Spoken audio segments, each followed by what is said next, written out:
Hello everybody, welcome to lesson 26 practice. Now make sure you watch the actual lesson video before this. This will help with the problem set a little bit and just help you better understand the curriculum here. Okay, so today we're focusing on more than one whole and how many pieces are in more than one whole. So if I look here, I have fourths, and the question's asking, how many fourths are in two wholes, right? And I have two wholes here. How many fourths? Well, all I'm doing is counting. The bottom number, my denominator, tells me how many equal parts. Denominator, how many equal parts? So that's just telling me what the piece size is and how many equal parts are in a whole. But all I have to do is count. 1, 2, 3, 4, 5, 6, 7, 8. I have 8 fourths in two wholes. I have 4 fourths in one whole, so I'm just doubling that top number. How many fifths are in two wholes? Now remember, I'm just doing the bottom number shows me how many equal parts are in one whole. Well, there's 5 equal parts in one whole. The top number tells me how many I have. So all I have to do is count. 1, 2, 3, 4, 5, 6, 7, 8, 9, 10. 10 fifths. Now I had 5 fifths in one whole, so I'm just doubling that number. 5 plus 5 is 10. Now this looks very similar to what the problem set looks like. So if you're a little confused of how to do that, look closely here. Now how many fifths are in two wholes? I just showed that up here with these two circle models. But this is what it looks like on a number line.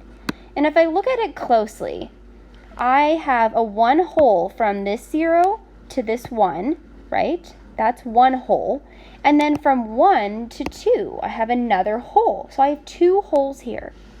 And remember, when I'm going through the number line and I'm figuring out how many pieces I have, I'm counting the sections, not the lines. So from here I have 1, 2, 3, 4, 5, right? I have 5 fifths that give me one whole. 6, 7, 8, 9, 10. I have 10 fifths that give me 2 wholes. So my answer would be 10 fifths, right? From here to here, that's this number, right? How many are in one whole? And then the top number is telling me how many total. Let's do another one. How many halves are in 3 wholes? Okay, so halves. Well, halves would be my bottom number, right? But I have to figure out how many I have. And if I look from 0 to 1, that's one whole. 1 to 2, that's another whole. And 2 to 3 is 3 wholes. And that's what I'm looking for. How many halves are in 3 wholes? And I'm doing the same thing here. I'm just counting. 1, 2. Okay, so I have 2 halves in that first whole.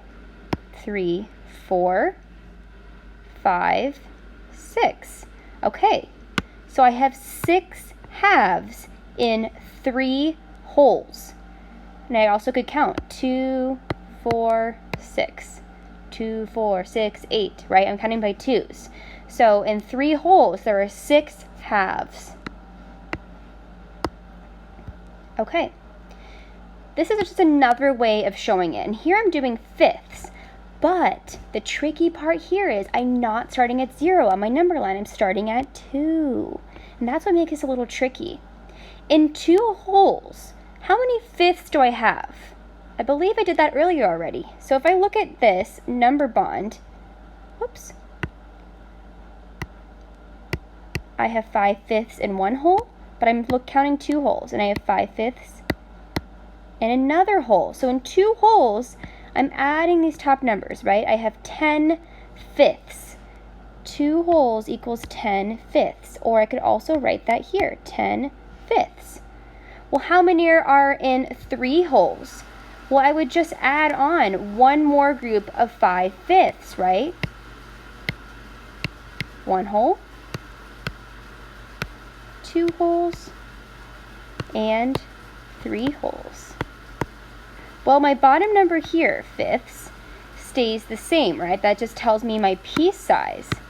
But I'm trying to figure out how many total fifths I have, and I'm just adding these top numbers, 5, 10, 15.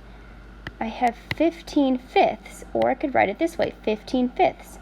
I also know that 3 times 5 is 15, so that makes sense to me. Okay, going over here, how many holes, or how many fifths are in 4 holes? Well, I'm just adding on one more group of 5, right?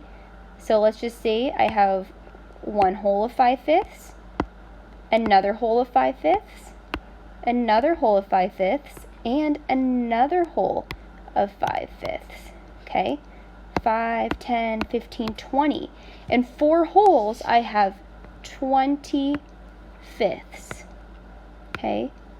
And that's, if I looked at my number line, that's how many sections of 5 I would be counting from one hole to the next. Okay, this is in thirds. And maybe this time I'll show you on the number line just so I can show you even more. Here, right? I'm counting the section 1, 2, 3, right? So that's how I'm kind of counting. But same thing here. I have 2 holes to start. So how many thirds are in 2 holes? I'm going to show that here. I have 3 thirds in 1 hole, but in 2 holes I have another 3 thirds. So how many thirds do I have? Well, I'm just adding those top numbers. So 3 plus 3 is 6. So in 2 holes I have 6 thirds. And I could also write that this way, 6 thirds. Now in 3 holes, how many thirds do I have? 3 thirds here, another 3 thirds, and another 3 thirds.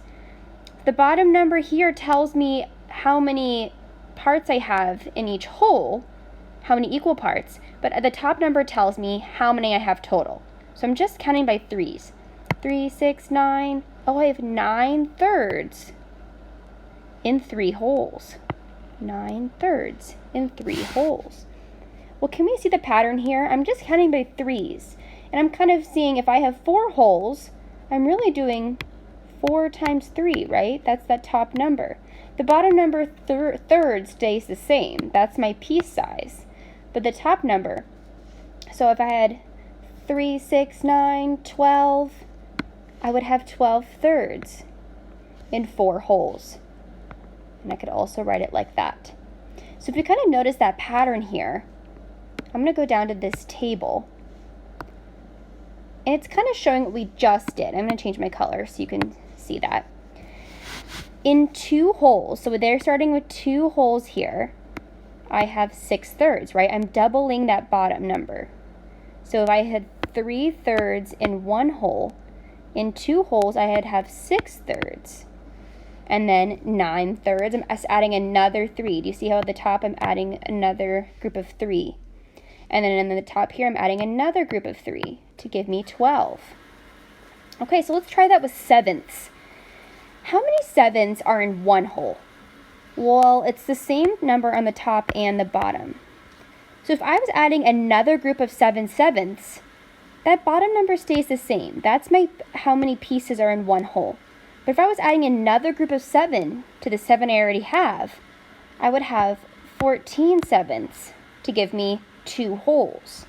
What about 3 holes? I'm adding another group of 7 sevenths, which would give me 21 sevenths, right? I'm just adding 7 each time.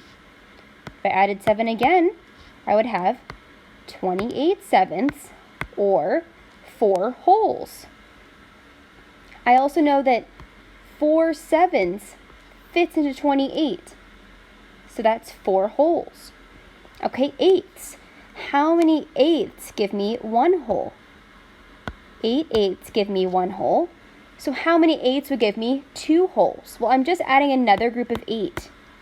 8 plus 8 is 16 eighths, right? Because the bottom stays the same. It's just how many pieces I have. The top is how many I have altogether. I'm adding another 8 for 2 holes. 8, 16, 24, 32, 40. I could keep going, right? So I'm just adding 8s. Okay, let's try it again. Tenths, this could be pretty easy. So I have 10 tenths that give me 1 whole. How many tenths do I need to have 2 wholes? Well, I'm just adding another group of 10 on the top. So I have 20 tenths. And then I'm adding another 10, 30 tenths. And then another 10, which would give me 40 tenths, or 4 wholes. Okay, everybody, that is all I have for you today. I hope this is starting to make sense. The practice will really help you get through all of this, and it's very similar to these number line ones up here. So if you need more help with that, please come back to this video. Okay, everybody, have a wonderful Friday. Bye.